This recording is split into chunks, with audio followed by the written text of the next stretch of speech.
Rafa Damborenea, profesor de finanzas en EUD Business School. Rafa, ¿qué tal? Muy buenas tardes. Muy buenas tardes, Raquel, y muy buenas tardes, Marta.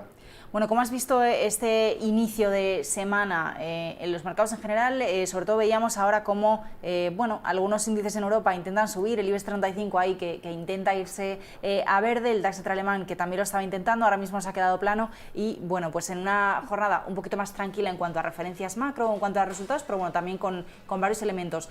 ¿Cómo ves la sesión de hoy y cuáles son las claves de la semana? Pues bueno, es repetir un poco lo mismo que dije la otra vez, es el día de la marmota en los mercados. Yo creo que seguimos igual. En Wall Street pues sí vemos un peor comportamiento relativo del Nasdaq 100, en donde vemos una amplitud más deteriorada, y eso creo que es lo que podría lastrar al conjunto del mercado, ¿no? Si al final el sector tecnológico no sigue apoyando los avances. Después estamos en un mes como es mayo, que aunque la gente piense que es malo por ese selling mail, estacionalmente y de forma aislada no lo es. De hecho, más del 60% de las veces cierra en positivo con respecto al mes de abril y suele tener una ganancia media del 0 y pico por ciento. Pero también es verdad que da comienzo a esa pauta estacional de medio plazo, en donde la renta variable vemos cómo se suele debilitar en los meses de verano. Y también tenemos que ser conscientes de que todo lo que ha subido tiene que bajar, y estadísticamente siempre que el S&P 500 ha tenido un repunte de la magnitud de los últimos 12 meses, en donde se ha llegado a apreciar más de un 50%, pues sí nos solemos encontrar con correcciones de entre un 10 y un 15% aproximadamente. Lo que habrá que ver es si finalmente se materializa, porque bueno, llevamos ya mucho tiempo, yo creo que más de medio año, esperando a caídas de cierto calado y no asistir simplemente a meras consolidaciones. Y respecto a la pauta estacional que comentaba antes, pues si atendemos al Dow Jones y aplicamos las estadísticas desde el año 1950, si en cada año hubiésemos invertido, por ejemplo, $10.000 desde el 1 de noviembre hasta el 30 de abril de la actualidad, esos $10.000 pues serían hoy unos 775.000, pero si lo hubiésemos hecho desde el 1 de mayo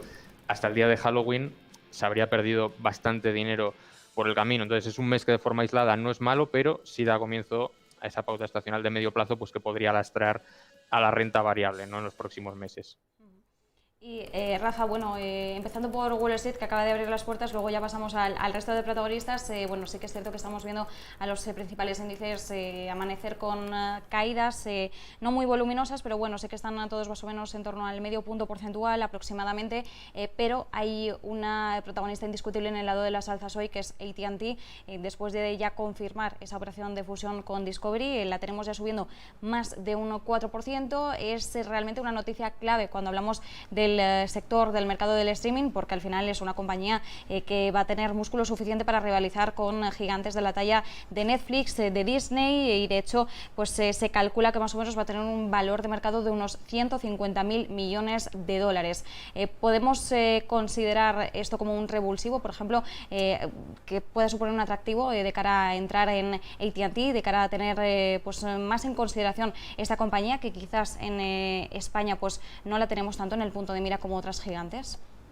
Pues bueno, de confirmarse, pienso que sería una muy buena noticia para la compañía, porque es verdad que se estaba quedando algo rezagada en ese segmento, y no hay que olvidar que cuando estudiamos AT&T no hay que verla solo como la parte del streaming, sino como un conglomerado de empresas donde también pesa mucho en la cuenta de resultados toda esa parte de servicios de telefonía fija, de telefonía móvil. Y en los últimos años, concretamente entre 2016 y 2018, con la adquisición de DirecTV y de Time Warner, sí hemos visto cómo ha dado un paso al frente para luchar con otros grandes. Entonces, si se confirma ese acuerdo con Discovery, yo pienso que podría ser muy beneficioso. También opino que Netflix y Disney, que serían los rivales a batir, han desarrollado ya ventajas competitivas de las que AT&T carece, y no se pueden crear de la noche a la mañana, por más que te alíes con otro titán de los medios de difusión o entretenimiento como puede ser Discovery, ¿no? Por ejemplo, Disney va a seguir manteniendo esa ventaja competitiva de activo intangible, de poder de la marca. Además, Disney tiene una ventaja, y es que su foso defensivo frente a otras compañías lo hacen los niños. Entonces se me hace difícil que esta compañía, aunque haga esa alianza con Discovery, vaya a cambiar eso. y por la parte de Netflix va a seguir gozando esa ventaja competitiva de efecto red, es decir, mayor poder a mayor número de usuarios. Hemos visto como Netflix, por ejemplo, este trimestre solo ha sumado 4 millones de suscriptores frente a los 6 esperados. Hemos visto que es el crecimiento más discreto de un primer trimestre de la compañía desde 2013 y ellos, de hecho, no son muy optimistas. Dicen que esa desaceleración va a ir a peor conforme se vayan levantando las restricciones. Pero bueno, pese a esas ventajas competitivas que pueda tener Netflix o que pueda tener Disney, veo también cosas positivas en la parte de streaming de AT&T. Ha logrado sumar 3 millones de suscriptores en el primer trimestre de 2021. En teoría, el mes que viene su plataforma va a llegar a Latinoamérica y mi conclusión es que va a ser una guerra larga, la del streaming, que no ha hecho más que empezar. Va a estar muy sujeta a esas preferencias o gustos cambiantes por parte del consumidor y en donde, bueno, vamos a ver cómo todas esas compañías que brillaron durante la pandemia o esos segmentos que fueron los que más brillaron cuando estábamos todos encerrados en casa, como es la parte del streaming, igual sufren, entre comillas, o se ralentiza el crecimiento conforme se vayan levantando las restricciones y el dinero vuelva a otros sectores. Y con respecto a si AT&T es una buena idea de inversión, si se materializa esta operación con Discovery, yo creo que todavía es pronto para sacar conclusiones, y es que es más, aquí sin mandar un mensaje de precaución a los espectadores de negocios de televisión,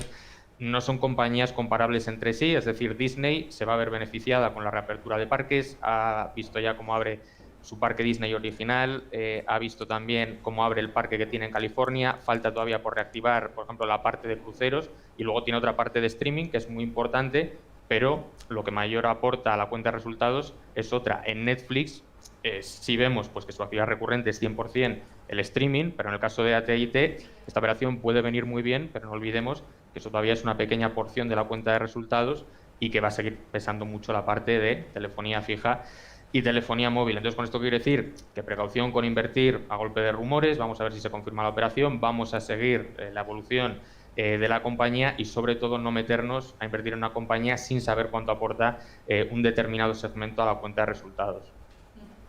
Rafa, volviendo un poco a casa, ¿no? Miramos hoy a algunos nombres. ¿Qué te parece, Inditex, esa capitalización por encima de los 100.000 euros? Bueno, es normal que las compañías buenas lo hagan bien. Han superado ya en capitalización a Iberdrola y al Banco Santander, a dos de los grandes gigantes del IBEX 35. Yo creo que no lo ha tenido fácil. De hecho, vimos cómo en marzo, ¿no?, despidió ese año 2020 con un beneficio un 70% inferior a lo que había registrado previamente el año pasado, pero las estimaciones son muy positivas para la compañía. Se estima, ¿no?, que este año va a volver a esas ganancias por encima de los 3.000 millones y que ojalá no en 2022 recupere ese nivel de beneficio neto previo a la pandemia, que ya estaría rondando pues los 3.700 millones, 3.800 millones. Para mí es una compañía muy buena, es mi favorita del IBEX 35, yo creo que mi favorita también del mercado continuo, y sobre todo es una compañía que me llama la atención por su excelente situación financiera. No hablo en términos puntuales, ahora sé que ha sufrido mucho con la pandemia, pero es una compañía que si analizamos su balance año tras año vemos que con solo lo que tiene en caja y en inversiones a corto plazo, excluyendo la parte de clientes o de existencias, tiene capacidad para hacer frente a la totalidad de sus obligaciones a corto plazo. Eso hay pocas compañías que lo puedan decir, y si analizamos la parte de la solvencia, de esa capacidad para devolver el dinero que debe a largo plazo, es que vemos que prácticamente el 70% son recursos propios. Entonces, para mí es una compañía muy buena, muy bien gestionada, de la vieja escuela, un negocio sencillo, fácil de entender, y me parece normal que haya superado en capitalización a Iberdrola, al Banco Santander. Llevan unos años malos, estancadas, en un movimiento lateral. Creo que ha sido buenos momentos pues, para ir acumulando posiciones en esta compañía. Yo creo que las perspectivas para ella son muy buenas.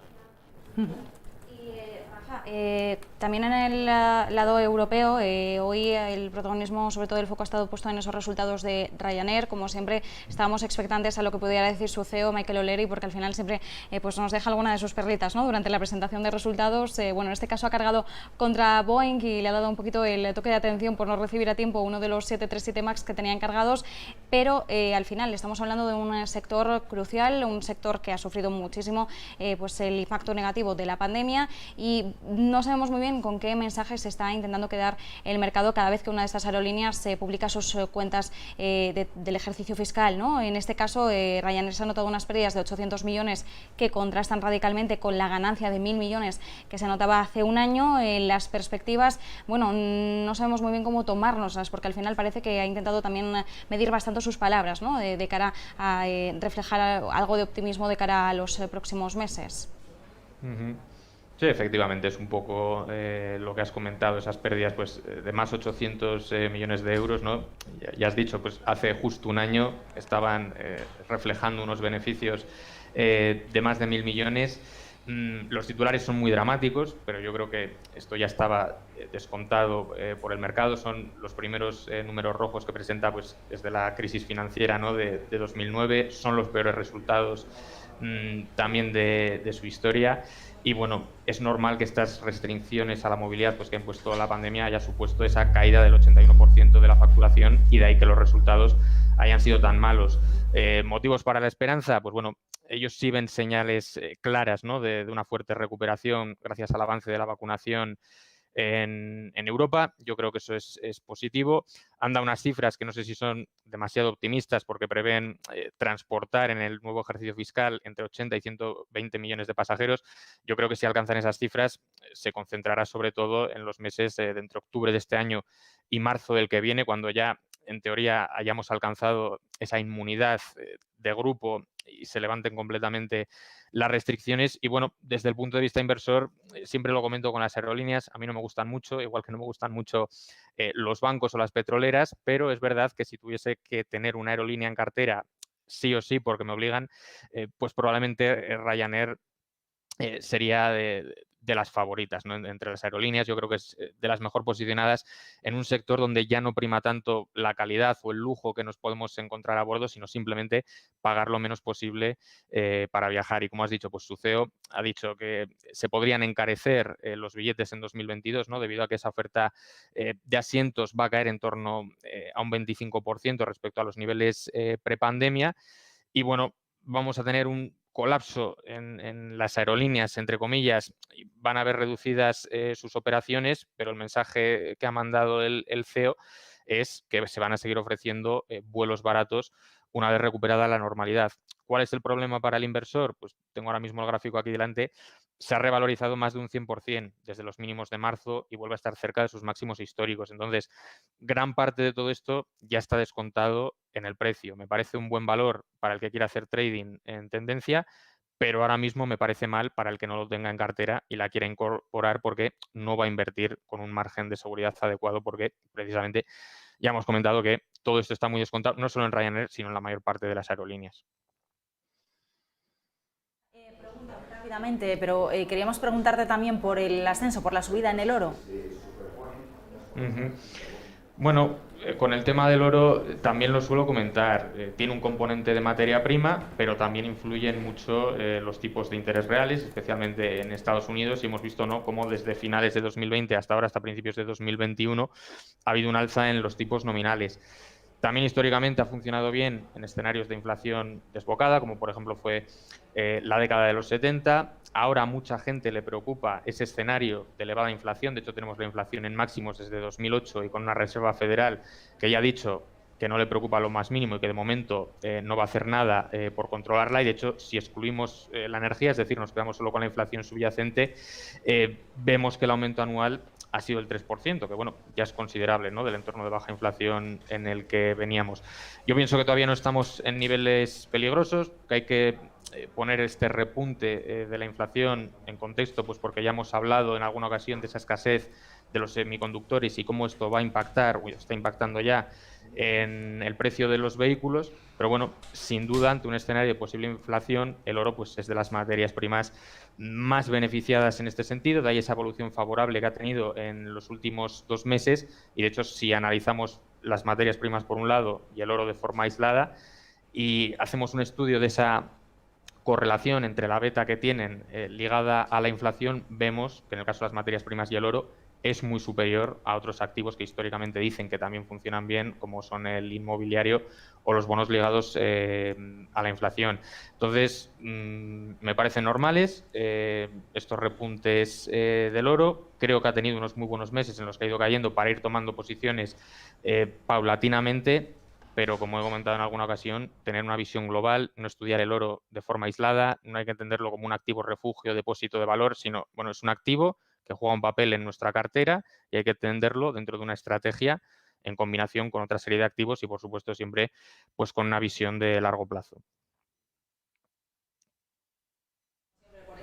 Sí, por esas recomendaciones. Muy buenas tardes. Muy buenas tardes y muchas gracias.